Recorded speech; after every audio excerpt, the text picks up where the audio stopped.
Hello, this is Peter Quinn. I'm with Cater Matthews here in San Diego, and I'm with my friend and attorney, Kimberley Robidoux. Kimberley is a partner with WR Immigration, and we're going to learn about the other side of immigration today, one that you don't hear about very much. So, Kimberley, how did you wind up in immigration law? That's a great question, Peter. I initially really wanted to do employment law, and I started as a paralegal in the labor, employment, and immigration section of a law firm in Washington, D.C. There was this little piece that was immigration, and it was focused on the transfer of high-level managers and executives within hospitality entities, so from abroad to the U.S. As the dot-com boom was getting underway, we were really busy in immigration law. And so my focus shifted over from splitting my time with employment and immigration law to immigration. And I've stuck with it ever since. I really enjoy the personal relationships and the policy changes. It keeps us on our toes and it's super challenging. That is the full employment part of the industry, right? It's Yes. always changing. I was thinking about it in preparation for this talk today, and I thought, man, it would be so cool if Kimberly were also like in the recruiting business as well, that you have such access and information about what it takes to actually get through the immigration gauntlet and then identifying people who want to be in that gauntlet because they have a great opportunity here in the US. Have you ever thought about combining recruiting and immigration law? I have not. A little bit of what I do, I think, is recruiting. Now that I think about it, when I work side by side with my corporate clients, we'll be involved in the initial assessment for candidates that they have that hiring managers are really excited about, and they need to understand what the immigration situation is to see how to move forward with sponsorship. And in those conversations, I'm supporting my client, the corporate company, and telling them how great the company is and you really want to work here. So yeah, I guess it does lead over a little bit into recruitment and talking with the individuals about, their journey here in the US. Yeah, holding hands, calming people down, saying we will in fact get through this thing because I know it can take a very long time. It can, even the initial work authorization in the US, if somebody is already here in the States and they're just changing employers, that takes longer than it would for, people like you and me who are US workers, and we can quit our job one day and be at another job the next day. With foreign nationals who don't yet have their green card, that isn't a possibility.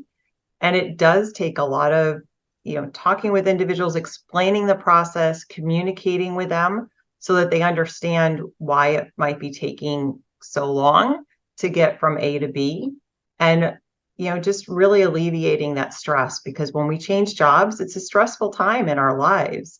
And when you add the whole immigration component to it, it becomes even more stressful. So my team and I kind of act like therapists sometimes when you're talking with people to help them understand what the process is and how long it's going to take, and that they're going to hopefully come out of it on the other side, being better than where they were before.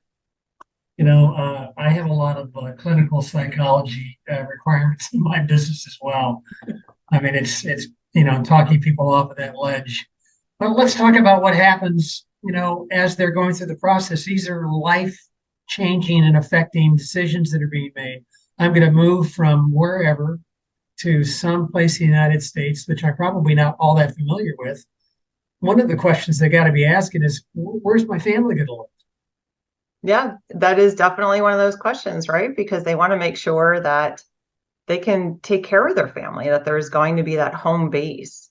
So you have individuals that are coming into a new area, the United States, but also within a particular city, and just trying to understand what the housing market is like in that particular city.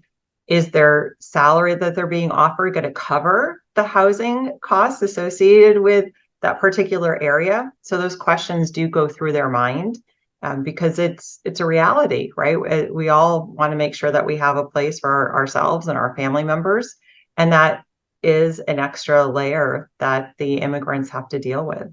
I can only imagine that there's some sticker shock when families, come over here and start investigating that process.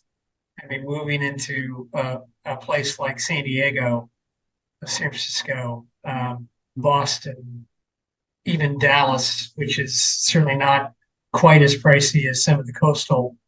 It must be amazingly complex. It is very complex. I mean, we work with individuals that are professionals in various occupations. So we have individuals who are in the high tech industry who tend to have, a higher salary. So they have a little bit more of a buffer when it comes to, being able to afford housing. And then we work with individuals who have PhDs that are in their fellowship or they're in an intern situation. They're not making the big bucks. So housing becomes really critical to them and trying to understand, okay, I don't think I can buy anything here. So what is the rental market looking like? And here in Southern California, specifically in San Diego, that's a huge hit to people who are not making, over $100,000 a year to be able to afford something. If you could even live in San Diego with a family on $100,000 a year, it's probably, two and a half times that to have, a reasonable accommodations. Wow. So are there any popular destinations that you find your clients headed towards? So typically when we have professionals that are starting out in their career, they're renting and they usually rent in the city. So in San Diego, we see a lot of individuals who are renting downtown or over in the UTC area. The same thing happens when I was in Boston and Washington, D.C. Younger, individuals will live pretty much right in the city in the downtown area. And then as they grow in their career, they find, a spouse, then they're moving a little bit further out into the suburbs, right? The American dream. Can I find a house out there? Maybe cheaper rent will be out in the suburbs, and they have to balance that with the commute. What is the commute going to look like? And since COVID, we have a little bit less hesitancy to move further out away from the city because employers, specifically in a lot of the professions where we're working, individuals can work from home. Not 100%.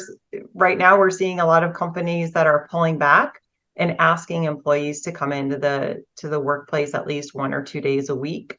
So those who have moved up to the Murrieta area are, making that commute once or twice a week. But what we're seeing is that they get a little bit more bang for their buck, so to speak. So they have a little bit more area to work. If they're married, they might hopefully have a home office. So that makes it a little bit more enjoyable for them.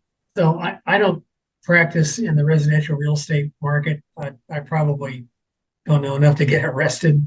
It's actually more complicated in many ways than the commercial market. So those of you who are watching this today, make sure that you get an unbelievably talented immigration attorney like Kimberley Best Robidoux, and then you find a good residential realtor because they're going to be able to answer questions about individual marketplaces that Kimberley will point out are desirable as you're making your way from wherever to the United States of America. Kimberley, this was fantastic. I really appreciate you taking the time today. I hope that people reach out to you with questions about immigration, and Kimberley's information will be on this video for you to copy down. Peter Quinn, Kidder Matthews, good day.